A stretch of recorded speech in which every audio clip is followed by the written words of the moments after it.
अखंड विद्यानंद जी महाराज की जय। सद्गुरु मौनी बाबा भगवान की जय। स्योहम स्योहम स्योहम। गुरु गीता के प्रत्येक महामंत्र में अपरिमित आध्यात्मिक ऊर्जा समाई है। वे धन्य हैं, अति बड़भागी हैं जो इनका गायन करते हैं, जिनका मन इन महामंत्रों की साधना करने में अनुरक्त हुआ है, क्योंकि ऐसे अपूर्व साधकों को सहज ही सद्गुरु प्रेम की उपलब्धि होगी। और यह सद्गुरु प्रेम अध्यात्म जगत का परम दुर्लभ तत्व है। जिसके हृदय में निष्कपट सद्गुरु प्रेम है, उसे सब कुछ अपने आप ही सुलभ हो जाता है। उसे किसी भी अन्य साधना एवं साधन की जरूरत नहीं रहती। समस्त साधनाओं के सुफल स्वयं ही उसकी अंतः चेतना में आ विराजती है। सद्गुरु ही आध्यात्मिक जीवन का सार निष्कर्ष है। यही साधना है, वही परम सिद्धि है, और उन्हीं की कृपा से, उनके ही मार्गदर्शन में साधक गण अपनी साधना को निर्विघ्न पूर्ण कर पाते हैं। तभी तो कहा गया है, साधन सिद्ध गुरुवर पद नेहु। गुरुनेह की भाव कथा में रमे हुए शिष्यों ने अपने गुरु प्रेम कथा के पूर्वोक्त मंत्रों में भगवान सदाशिव के इन वचनों को पढ़ा है कि गुरुदेव की चरण धूलि का एक छोटा सा कण सेतुबंध की भांति है, जिसके सहारे इस महाभव सागर को सरलता से पार किया जा सकता है।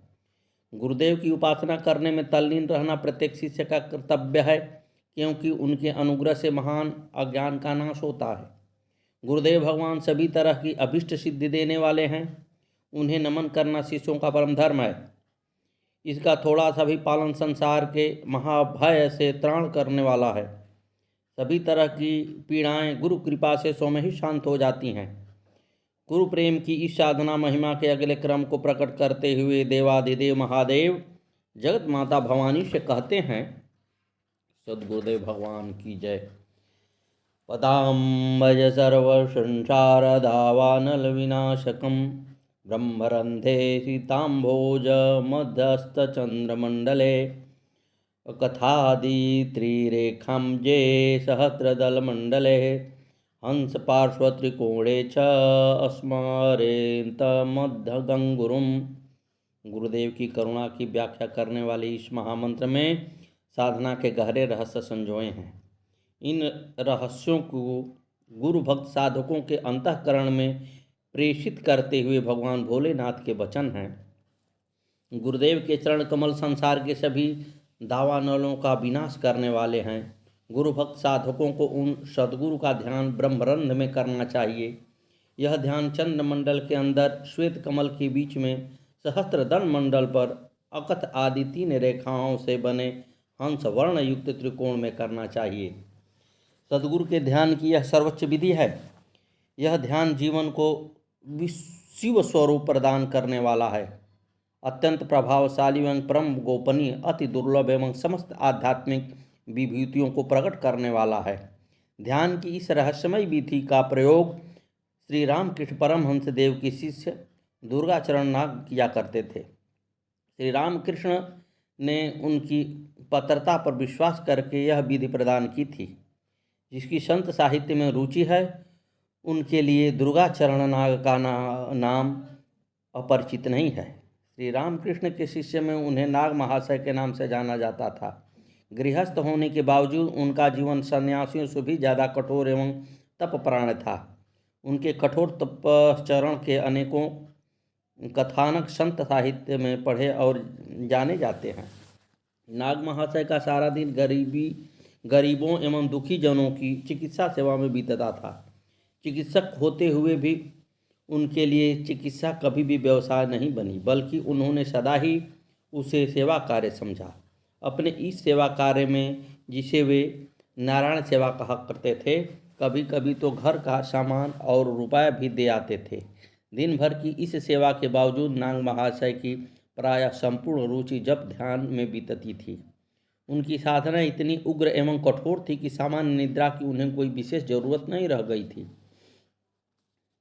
अमावस के दिन उपवास रखकर गंगा के किनारे जप करते करते वह भाव समाधि में लीन हो जाते थे। कभी कभी तो यह समाधि दशा इतनी प्रगाढ़ होती कि नदी का ज्वार उन्हें बहा ले जाता, बाद में इन्हें तैर कर वापस आना पड़ता। ऐसे महान साधक नाग महाशय के लिए उनके गुरु श्री रामकृष्ण ही सर्वस्व थे। साधना के उच्च शिखर पर आरूढ़ नाग महाशय की पत्रता, पवित्रता एवं साधना की कई बार परीक्षाएं लेकर उन्हें सहस्त्र दल कमल में ध्यान करने की यह विधि सुझाई थी। ध्यान का यह दुर्लभ प्रयोग बताते समय श्री रामकृष्ण ने अपनी ओर इशारा करते हुए पूछा था, तुम इसे क्या समझते हो? नाग महाशय ने बिना किसी हिचकिचाहट के जवाब दिया, यह मुझसे मत कहलवाइए ठाकुर, आपकी कृपा से मैं समझ गया हूँ कि आप वही हैं। इस पर परमहंस देव ने कहा, तब ठीक है, तुम सच्चे अधिकारी हो, तुम इसे कर सकते हो। ऐसा करते हुए श्री ठाकुर की समाधि लग गई। समाधि की इस भाव दशा में नाग महाशय के वक्षस्थल पर उनके पैर पड़ गए। इस स्पर्श मात्र से नाग महाशय को एक दिव्य अनुभूति हुई, जिसमें उनके अंतःकरण में सहस्त्र दल कमल में सद्गुरु के ध्यान का स्वरूप प्रकट हो गया। साथ ही उन्हें सर्वत्र दिव्य ज्योति के दर्शन भी हुए। इस अनुभूति के बाद उन्होंने श्री ठाकुर द्वारा निर्दिष्ट की गई ध्यान की विधि का प्रयोग करना शुरू कर दिया। यहाँ पर हम इस पंक्ति के पाठकों को यह स्पष्ट कर देना चाहते हैं कि सहस्त्र दल कमल में ध्यान की यह विधि सर्वसाधारण के लिए उचित नहीं है। जिसके आज्ञा चक्र एवं अनाहत चक्र का ठीक ठीक विकास हो चुका होता है, उसी के लिए यह दुर्लभ साधना उचित बताई गई है। सहस्त्र दल कमल पर गुरु गीता के इन महामंत्रों के अनुरूप ध्यान की परमहंस अवस्था को सिद्धों का ध्यान कहा गया है। यही कारण है कि यहाँ उसका संपूर्ण रहस्य नहीं बताया जा रहा है। नाग महाशय की उच्च अवस्था देखकर श्री रामकृष्ण ने उन्हें यह दुर्लभ प्रयोग बताया था। इस ध्यान प्रयोग से नाग महाशय में असीमित योग ऐश्वर्य प्रकट हुआ। उन्होंने अपने सद्गुरु के साकार और निराकार स्वरूप के दर्शन किए। माँ गंगा स्वयं ही उनके आंगन में प्रकट हुई। अनेक दुर्लभ चमत्कार नाग महाशय के जीवन में प्रकट हुए। संक्षेप में इस ध्यान विधि से परम असंभव भी संभव बन पड़ता है। हाँ, इसे निर्दिष्ट करने का अधिकार केवल सद्गुरु को ही है। जिन्हें भी यह विधि गुरुदेव ने बताई है, वे आज आध्यात्मिक जीवन के परम आनंद में विभोर हैं। गुरुदेव की कृपा दृष्टि ऐसे ही सर्वफलदायिनी होती है। सद्गुरु भगवान की जय। श्री मौनी बाबा जी भगवान की जय। गुरुदेव की लीला सुने। मौनी बाबा की असीम दया और कृपा का जिक्र करते हुए मेहरपाल सिंह कहते हैं, उनके लड़के भोले का भयंकर एक्सीडेंट हुआ। उसके जीवन बचने की कोई उम्मीद न थी। मेरठ में उसके लगातार 3 ऑपरेशन हुए। मेहरपाल सिंह अनाथों के नाथ दीनबंधु मौनी बाबा के दर्शन करने गए।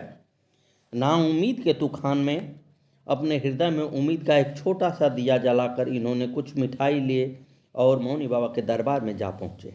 उन्होंने एक नज़र भर इनको देखा और किसी से कहा, इससे कह दो लड़का ठीक हो जाए, अब जाई हो। परंतु मेहरपाल सिंह को संतोष न हुआ और वे बाहर जा बैठे। वे बहुत देर तक बाहर ही बैठे रहे। तब मौनी बाबा ने एक लड़के को प्रसाद देकर भेजा और कहलवाया, बाँट दे हो, लड़का ठीक हो जाई हो, अब जा। तब ये वापस आए और गुरुदेव मौनी बाबा की परिक्रमा में शामिल होने का नियम बना लिया। गुरु जी की दया से उनका लड़का ठीक हो गया और घर भी आ गया। यह आज भी हर बृहस्पतिवार को गुरुदेव की परिक्रमा लगाते हैं। मेहरपाल सिंह की 3 बेटियों का विवाह गुरुदेव की कृपा से अच्छी तरह संपन्न हो गया। इनकी पुत्री प्रीति को तो साईं बाबा ने साक्षात दर्शन दिया। जाड़े के दिन थे। शाम का वक्त साईं बाबा दरवाजे पर आए और बच्ची से 1 गिलास पानी मांगा। पीकर लड़की से बोले, अरे इस इलाके में एक गजाधरी महात्मा है, अब हमारा सब काम वही करेगा। पानी पीकर वे चले और 4 कदम चलकर अंतर्ध्यान हो गए। इनको तो पूरा विश्वास है गजाधर बाबा ही अब गुरु जी मौनी बाबा की जगह पर है। एक रात मेहरपाल सिंह ने सपना देखा कि गांव के बाहर बेलपत्र के पेड़ के पास गजाधर बाबा इन्हें मिले और फिर ये उनके साथ साथ गांव आए। अगले दिन सुबह इनका शिव तेरस का व्रत था। ये पूजा के लिए बेलपत्र के पत्ते तोड़ने पहुँचे। पत्ते तोड़ने में व्यस्त थे कि गजाधर बाबा ने इनको आवाज़ दी। इन्होंने देखा तो वे इनको वहीं खड़े दिखाई दिए जहां स्वप्न में देखा था। फिर ये उनके पीछे पीछे गांव आए। इस घटना से इनका विश्वास और पक्का हो गया। मौनी बाबा की कृपा से मेहरपाल सिंह जान गए हैं गजाधर बाबा को मौनी बाबा की असीम कृपा प्राप्त है। चाहे कोई कुछ भी कहे, वह अपने अनुभव के आधार पर इनको गुरु जी ही मानते हैं। इनके प्रणाम स्वरूप ये एक और घटना का जिक्र करते हैं। इनके घर 200 आदमियों की बारात आई थी। लोग आए 500। मौसम भी बहुत ख़राब हो गया था और इनकी सारी व्यवस्था बाहर ही थी। इन्होंने गजाधर बाबा से प्रार्थना की तो वे बोले, अरे सब ठीक हो जाएगा। उस दिन चारों ओर के गांव में वर्षा हुई, परंतु इनके यहाँ रसूलपुर में वर्षा नहीं हुई। सब कार्य अच्छी तरह से हो गया। तब अगले दिन ही इनके गांव में बारिश हुई। दीन दुखियों की सहायता के लिए मौनी बाबा गजाधर बाबा की नियुक्ति कर गए। लोग मंदिर बनाते हैं, गुरुद्वारे बनाते हैं, परंतु मौनी बाबा जीता जागता मंदिर, जीता जागता तीर्थ दे गए।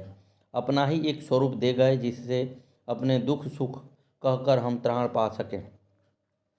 2-3 बार मेहरपाल सिंह को बिजली ने पकड़ लिया था, परंतु मौनी बाबा की कृपा से वह जीवित बच गए। इनकी कृपा का अनुभव ये हर क्षण करते हैं। हर सोमवार सुल्तानपुर खेड़ा आश्रम जाते हैं और हर बृहस्पतिवार परिक्रमा लगाते हैं। इनका बिजली मोटर पंखे का काम खूब सुचारू रूप से चलता है। ये काम भी मौनी बाबा की देन है। उनकी प्रेरणा से ही इन्होंने यह काम शुरू किया। सदगुरु भगवान की जय। श्री मौनी बाबा जी भगवान की जय। मेहरपाल सिंह गुरु मंत्र के लिए ललायित थे, परंतु संकोचवश गुरुदेव से कह नहीं पा रहे थे। तब एक दिन मौनी बाबा ने स्वयं ही किसी को भेजकर इनको बुलाया और गुरु मंत्र दिया। उनकी करुणा अपार थी। उनके स्नेह और दया को मेहरपाल सिंह कभी भी भूला नहीं सकते। इनका सारा परिवार भी उन्हीं का भक्त है और इन सब को उन्हीं के शरण प्राप्त हैं। सदगुरु भगवान की जय। श्री मौनी बाबा जी भगवान की जय।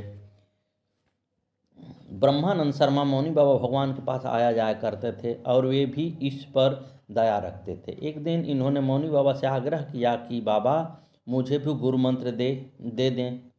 तब वे बोले, अरे गजाधर पे ले हो। ये तुरंत सुल्तानपुर आश्रम गजाधर बाबा के पास आए। गजाधर बाबा ने इनकार कर दिया कि हम कैसे देंगे गुरु मंत्र, गुरु जी से ही लो। ये दोबारा घुघरावली मौनी बाबा के पास आए और उनको बताया कि गजाधर बाबा ने तो मना कर दिया है। मौनी बाबा बोले, अरे तो अब की चला जा, दे दी हो, कह देना कि हम कही हो। ये दोबारा आश्रम पर आए, परंतु गजाधर बाबा ने मंत्र नहीं दिया। ब्रह्मानंद शर्मा तीसरी बार फिर मौनी बाबा के पास आए, परंतु बाबा वही बोले, अरे ओई दई हो, ओई से ले हो, परंतु गजाधर बाबा ने मंत्र नहीं दिया। मौनी बाबा का शरीर पूरा होने के बाद ही आखिर गजाधर बाबा ने इनको गुरु मंत्र दिया। एक दिन ब्रह्मानंद शर्मा अपने गांव के मनवीर को लेकर मौनी बाबा के पास गए। मनवीर प्रधानी के चुनाव में खड़े होने का इरादा रखते थे। वह जब वहां पहुंचे तो मनवीर ने मौनी बाबा के चरणों पर जो सिर रखा तो फिर उठा ही नहीं। आखिर मौनी बाबा ने स्वयं अपने हाथ से उसे उठाया और कहने लगे, अरे चल चल हो जाई हो। उस बार पूरे ब्लॉक में मनवीर प्रधान सबसे ज़्यादा वोट से जीते। कभी कभी मौनी बाबा डांट कर भगाते। ब्रह्मानंद बाहर जा बैठ जाते तो वे फिर बाद में बुलवा लेते। कभी कहलाते, अरे मिल कर जाई हो। कभी वही मिठाई भिजवा देते। बाबा बहुत दयालु थे। उन्होंने सबको प्रेम दिया। जो पैसा जैसा भी था, जब उनकी शरण में आया तो उन्होंने उसकी फिक्र करी और दया की। एक बार ब्रह्मानंद पिपरी आश्रम पर उनके दर्शन के लिए गए।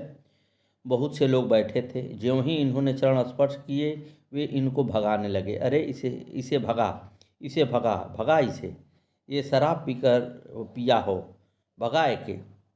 आखिर रामवीर ब्रह्मानंद से बोले, अरे उठ जा। तब ये बाहर जाकर मंदिर पर बैठ गए। मौनी बाबा ने फिर वहाँ मिठाई का एक डिब्बा भिजवाया। इसी प्रकार एक बार ब्रह्मानंद गाजियाबाद उन्हें देखने पहुँचे। उस समय उनकी तबीयत ठीक नहीं चल रही थी। चरण स्पर्श करते ही वे इनको भगाने लगे। चला चला भागा, लूट लूट के खा रहा है, यहाँ चले आए। वह बाहर वाले कमरे में जाकर बैठ गए। थोड़ी देर में उन्होंने एक बालक से कहलवाया, कह दे मिल कर जाएगा। बाद में फिर ये उनसे मिलकर आए। कभी कभी वे ब्रह्मानंद के सपने में आते हैं और बातचीत करते हैं। एक दिन ये सो रहे थे। सपने में मौनी बाबा आए और कहने लगे, सो रहा है? यह बोले, हाँ बाबा। टांगों में बहुत खुजली हो रही थी। मौनी बाबा बोले, ले हमारी धोती बांध ले ही हो। फिर जब इन्होंने धोती बांध ली तो वे बोले, चल मेहरपाल की तरफ चल। ये कहने लगे, बाबा तुम मुनेश को ले जाओ, परंतु वे न माने, बोले, अरे तू ही चल। तब ये उठकर फाटक तक गए कि इनकी आंख खुल गई। ब्रह्मानंद कहते हैं कि उनकी बहुत याद आती है। सद्गुरु ए नमः। सद्गुरु भगवान की जय, मौनी बाबा जी भगवान की जय। आगे की कथा कल।